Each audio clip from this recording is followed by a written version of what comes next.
Bienvenidos a Ciencia 360, el programa donde tomamos en serio tus preguntas para contestarla desde el área teológica y también desde el área científica. Y en esta ocasión, su servidor, Efraín Velázquez, profesor de Arqueología y Biblia Hebrea para el Seminario Teológico Interamericano, está de plácemes, porque tengo conmigo a un colega, el doctor Jorge Torreblanca, también profesor para el Seminario Teológico Interamericano, en este caso en el área específica de Teología del Antiguo Testamento y Historia del Antiguo Cercano Oriente. Un placer. Nosotros, Jorge, hemos escuchado varios relatos acerca del origen del mundo, como escuchamos preguntas también acerca de ese origen. Y sabemos que no es nuevo. Los seres humanos a través de la historia siempre se han hecho preguntas acerca de dónde venimos, cuál es nuestro propósito, y han confeccionado, entre ellos, relatos, mitos, leyendas e historias, para así contestar esas preguntas acerca de los orígenes. ¿Qué tú nos puedes hablar acerca de esos relatos antiguos que tratan de definir de dónde venimos y cómo llegamos a este lugar? Lo que podría decir acerca de ello es que al definirlos como mitos, se está sugiriendo una idea equivocada. Pero en primer lugar podríamos comenzar diciendo que estos relatos de los orígenes de la cultura de donde sea, allá en las tierras bíblicas, Mesopotamia, Egipto, en cualquier lugar, comparten como relatos algunos elementos que en la descripción, en la estructura del relato, de la narración, comparten elementos comunes con el relato bíblico de los orígenes. Pero ¿tú considerarías que el relato de Génesis, que los hebreos tratan de también definir cuál es el origen del universo, será un mito también? Vamos a comenzar diciendo sí. Pero les adelanto que vamos a finalizar diciendo no. Muy bien.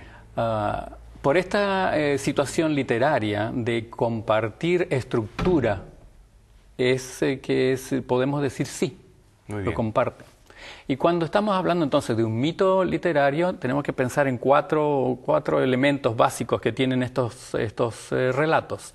Nos van a tratar de explicar cómo ha sido formado el mundo, van a darnos las características que tengan ese mundo, los dioses que participaron en la formación y los seres humanos. ¿Cuál es el origen de los seres humanos? ¿Para qué han surgido los seres humanos? Estos elementos comunes hacen que no tengamos que decir sí. Es decir, pertenecen al género literario del cual compartían sus vecinos también. Entonces, me parece necesario que deberíamos definir mejor qué se entiende cuando hablamos acerca de un relato mítico. ¿Qué es un mito? ¿Y cómo podríamos nosotros entonces relacionarnos a la Biblia?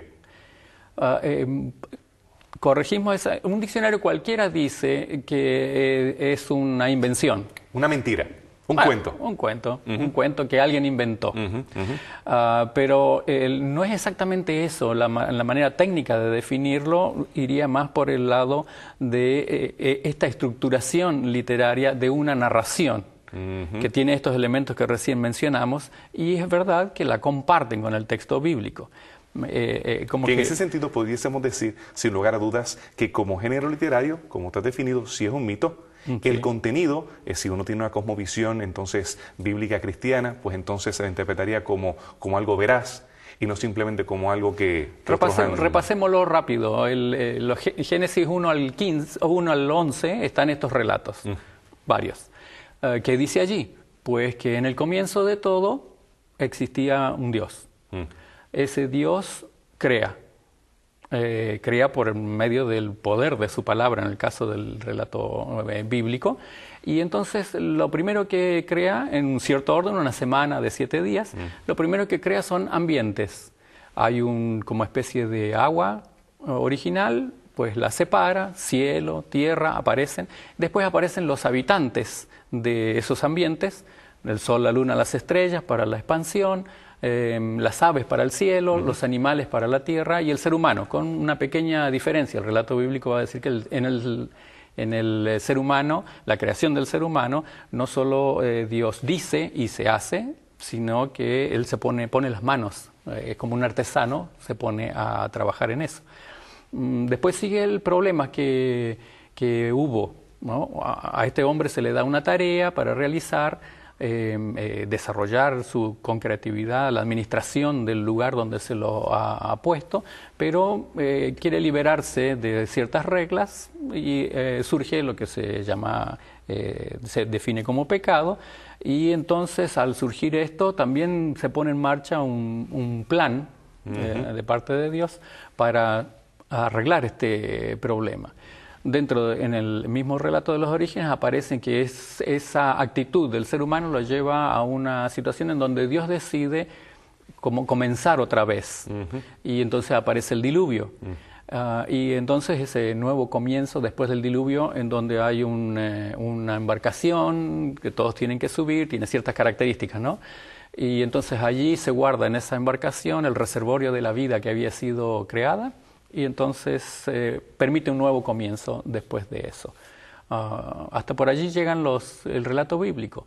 Nos ha explicado exactamente como un mito cualquiera explicaría los orígenes. O sea, ha usado el recurso literario llamado mito, con esas 4 características, un Dios que crea, el ser humano, qué sentido tiene, qué hace, cómo se relaciona. Caso, es interesante que la mayoría de estos otros relatos se centran en alguna ciudad, en algún pueblo, lo cual lo hace superior a los demás, o esa ciudad como central y demás. En el caso de los hebreos, vemos que en vez de glorificar una ciudad como el centro del universo y que ellos son superiores a los demás, tenemos un relato de que ellos eran esclavos.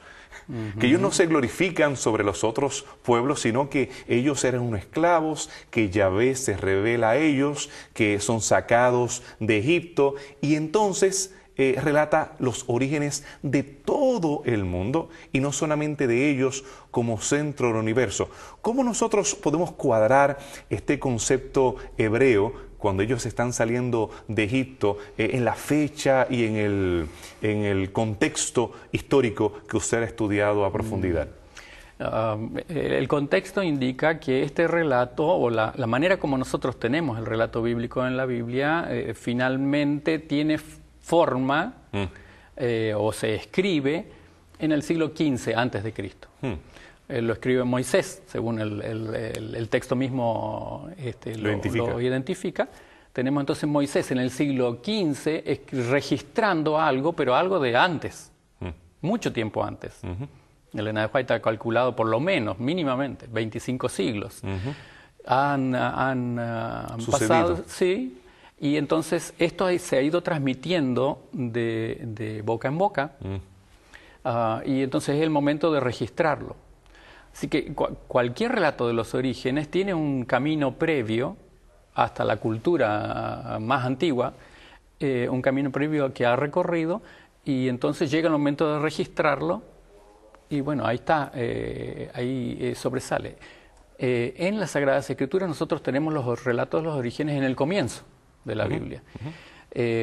Pero recién en el capítulo 12 nos encontramos con Abraham, y más adelante al comienzo del Éxodo vamos a dar con Moisés. Esas son las fechas máximas a las que podemos llegar contando desde las Sagradas Escrituras. Siglo XV antes de Cristo, siglo XX, alrededor del siglo XX antes de Cristo para Abraham. Y nos quedamos con los primeros 11 capítulos sin fecha. No tiene manera de comprobarlo. No. En una Biblia, la versión del rey Jacobo, King James, aparece una nota en Génesis 1:1, 4004 antes de Cristo para la creación. Es un error histórico. Realmente no tenemos manera de verificarlo. Desde el 11 para atrás. No, del 11 para atrás. Incluso cuando hablamos acerca de estudiosos del siglo XIX que utilizaban la versión del rey Jacobo, no vemos ese dogmatismo. En el caso de la señora White, que usted la citaba anteriormente, ella nunca trata de hacerlo de una manera dogmática, de acerca de los 6.000 años, sino que habla acerca de este aproximado, acerca de este comienzo anterior. Y vemos que el relato de Génesis contrasta con lo que Moisés aprendió allá en Egipto. Él aprende acerca del comienzo basados en las ciudades principales que se encontraban allí, que tal vez nosotros podamos hablar de eso más adelante. Pero yo quisiera tal vez que usted me abundara en los relatos que se conocen acá en el Nuevo Mundo. Estos relatos, los cuales tal vez están más asociados nuestros televidentes en relación a las culturas del Caribe, Centroamérica y demás, que ellos tratan también de definir cómo es que llegaron los seres humanos a existir. Una consideración previa. Es cierto que tenemos nosotros relatos aquí. De gente que llegó al continente americano por alguna parte, ¿no? Por arriba, el estrecho de Bering congelado o a través del océano Atlántico, de alguna manera. Se comenzó la vida acá el segundo milenio, más o menos al mismo tiempo que Abraham, Moisés está en Asia. Una consideración previa quería decir. Moisés en su época de formación universitaria, ahí en la corte egipcia, él tuvo que tener acceso a este tipo de relatos. La cultura egipcia data mucho tiempo antes y tiene sus propios relatos. La cultura mesopotámica también tenía relatos. Él debió haberlos conocido. Y al hacer su relato, resulta que tiene los mismos elementos. Eso nos va a dar la clave como para... O muchos dijeron que esto estaba copiando Moisés. Pero esto nos daría mejor la clave para hablar de una otra situación. Está usando el mismo estilo literario.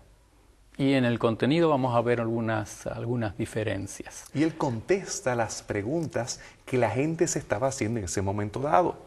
Nosotros no podemos utilizar un marco de referencia moderno o modernista o posmoderno en este caso para tratar de imponerlo a preguntas que son actuales cuando tenemos preguntas de la antigüedad. Así que lo más sabio sería ver qué preguntas estaban haciendo los antiguos que le interesaba y Moisés precisamente trata de definir esas preguntas cuando hace el relato de Génesis. Para el pueblo ese que estaba recién organizándose en su tiempo, ¿no? Se estaba organizando Israel.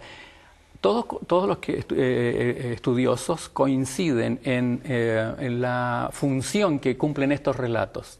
Son para darle identidad al pueblo, decirle a ese grupo, a esa comunidad, a ese grupo de gente, decirle de dónde ustedes vienen, quiénes son, qué es lo que estamos haciendo aquí, por qué es que vamos a salir de este lugar y vamos a ir a otro lugar, quién es el que está dando las órdenes y aconsejándonos. Es lo mismo, en cada cultura el relato de origen cumple la misma función. Y en este caso también Moisés le entrega a Israel un relato de los orígenes en donde ellos podrán del cual ellos podrán formar su propia identidad, como pueblo nosotros somos y para atrás, ¿no? Lo interesante del relato de Génesis es que el pueblo hebreo, en vez de centrarse en sí mismo, como los únicos, como los esenciales, como el epicentro de todo lo que está en el planeta, ellos presentan a Yahvé no como un Dios nacional, no presentan a Dios como un Dios de estas tribus, sino como el Dios de todos. A diferencia de Egipto, que tenemos un relato de Memphis, que la presenta como la ciudad principal, tenemos el relato de Tebas, la versión tebana, pues ahora el dios de Tebas, Amún, ahora es el dios principal.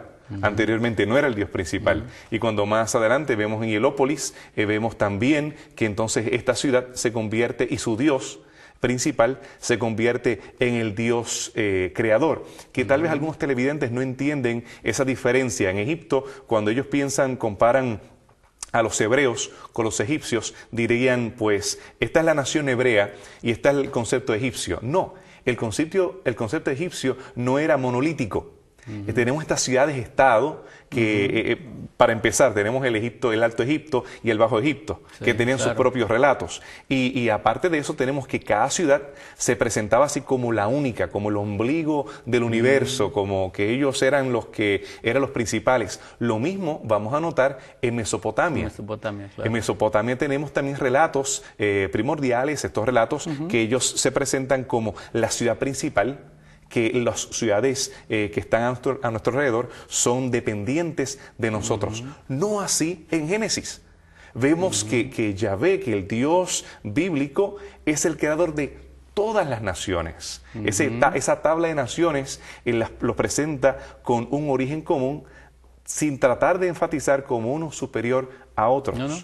Y le da unos orígenes bien humildes, todavía sigue enfatizando. Un nómada, en el caso de Abraham, un pastoralista, y después tenemos unos esclavos, que realmente vemos el énfasis en la veracidad, en mi forma de leerlo, sin tratar de adornarlo, como el caso de Egipto, que vemos constantemente sus relatos sumamente adornados, embellecidos. Ninguno de ellos presenta nada negativo. Allí las personas son perfectas también y demás, pero vemos en el Génesis, vemos que presenta la realidad, la crudeza, lo que tiene que ver con violación, incesto y diferentes elementos que más adelante se ven, incluso en el origen de el conflicto entre Caín y Abel, que no se presenta de manera, podríamos decir, maquillada la historia de los orígenes. Y vemos algo similar en los relatos de las Américas, o vemos algo que también es similar a ese concepto centrista para mi nación, también en los relatos de acá. Parece que sigue. Esta misma situación. El relato bíblico se diferencia enormemente en el contenido de lo que tenemos en nuestras culturas. Hablemos aquí de Centroamérica. Vamos a elegir 3. Estamos aquí en una zona caribeña en donde los primeros son los arahuacos taínos. Podemos mirar los aztecas, que son importantes en México, y después un poco más al sur, en Centroamérica, el sur de México, Guatemala, los más antiguos de todos, de los cuales tenemos registros, que son los mayas. Empecemos por acá cerca con los taínos. Arrancan ellos desde lo que ahora es Venezuela, y entonces se van extendiendo, prefiriendo vivir por toda la zona de las islas, y le gusta más hasta Santo Domingo, hasta... ¿Cómo se llama la isla? La Española. La Española, Puerto Rico. Ellos se establecieron más bien en esta zona después de recorrer las demás islas. En sus relatos de creación, ellos tienen un dios, se llama Yocajú, Baguá, Maorocotí. Un dios que es la divinidad suprema, que es el Padre Creador, Dios del bien, vive en el cielo, es invisible, intangible, inmortal. Y entonces, como los seres humanos no se pueden relacionar con ese ser, entonces da origen a unos otros dioses, o son sus hijos, otros dioses que lo administran la tierra. La mitología taína considera además hay un dios y una madre, una diosa, un dios padre y la diosa madre, y entonces tienen un espíritu. Tenemos un tercer elemento de esos dioses superiores, que tienen un espíritu. Ese espíritu se comunica hacia abajo, hacia los... Ellos tienen hacia los mortales. Claro, ellos son parte de los inmortales. Tienen los chamanes hicieron unas representaciones, se llaman semíes, y tienen unas figuras bastante curiosas, pero mayormente son triangulares. Hay algunos elementos que nos van a sonar cuando lo estamos contrastando con el relato bíblico, en cuanto a que son parecidos, pero la expresión ha sido diferente. Pero sin embargo, esto de un Dios plural, por ejemplo, en el relato bíblico lo tenemos. Hagamos al hombre a nuestra imagen. Sí. Y entonces tenemos también en nuestro relato parece que no era suficiente solo un Dios, el nuestro es uno solo, pero se manifiesta de 3 maneras. Plural, el de ellos también. Esto es importante, es un detalle importante. Ese es, finalmente la figurita esa, el semí, va a ser el Señor, lo que la gente se refiere para tener contacto con Dios, pues a través del semí, que es el que adora, el que le pide cosas, todo eso, ¿no? Esos dioses de la casa, que era esa religión folclórica que se practicaba entonces. Uno de los administradores, una vez que hubo problemas entre los dioses, destruyó la creación, uno de los administradores de la creación, hijos de los dioses principales, destruyó la creación, por ejemplo, con una inundación grande. Y entonces, después de la inundación, pues hubo que comenzar otra vez. Es interesante que este nombre, el dios huracán, es la palabra que nosotros hemos adoptado a través de todos los países para referirnos a este fenómeno atmosférico de cambio de presión y el cual es tan destructivo. Así que esa palabra taína que se origina aquí en estas islas ha permeado y hasta el día de hoy, todavía cuando pensamos en el huracán o en el huracán, pues estamos pensando en esa deidad la cual traía destrucción.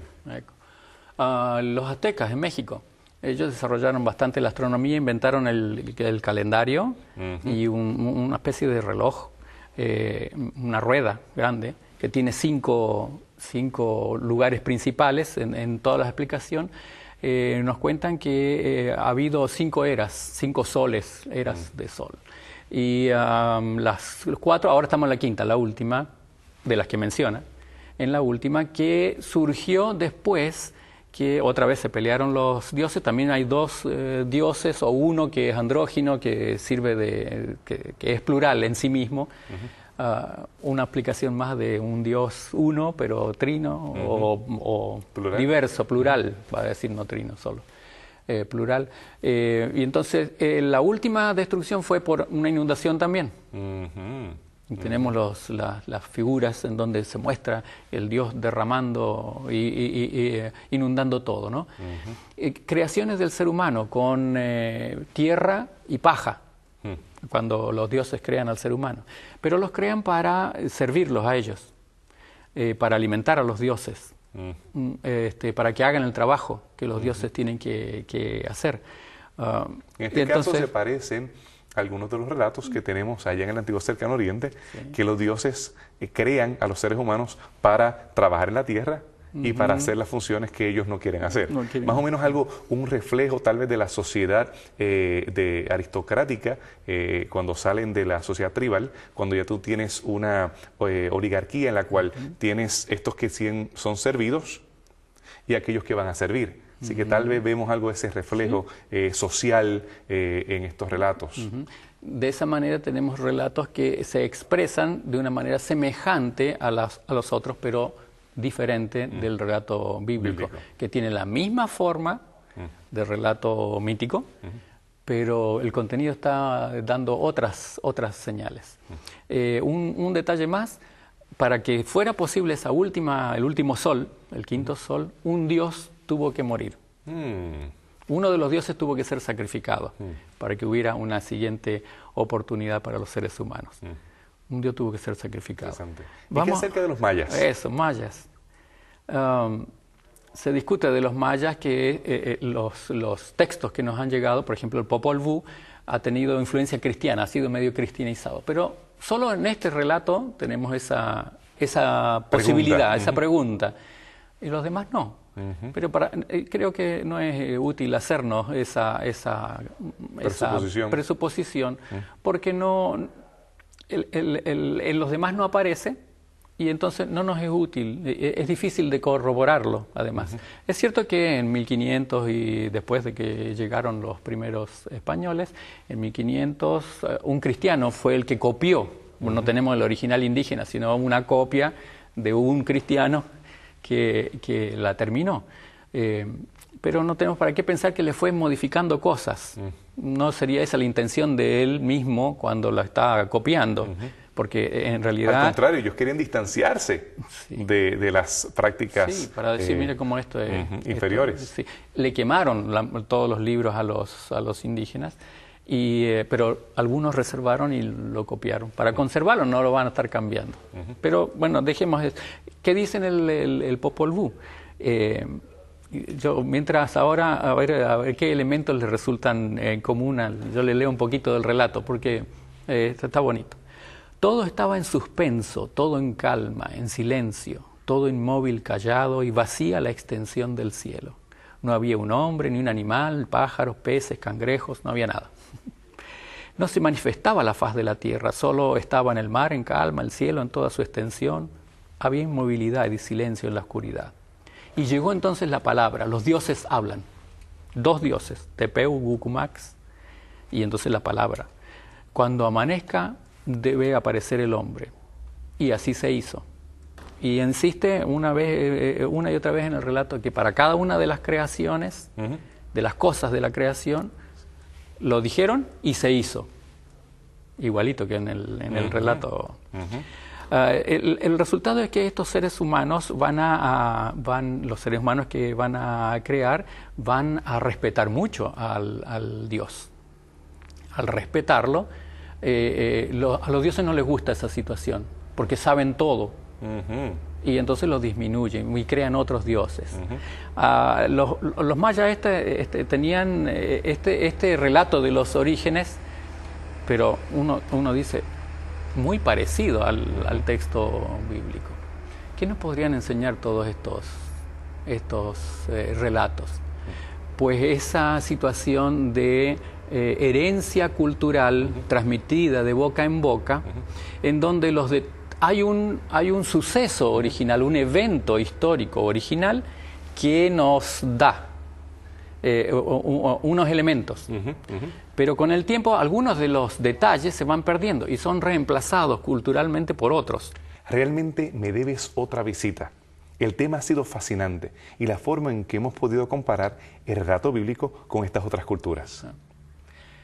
Quiero subrayar el valor del texto bíblico ahora. Aunque en la forma mítica, literaria mítica, sin embargo, el contenido, el valor del relato está en que el Dios que nos presenta es realmente fabuloso, diferente.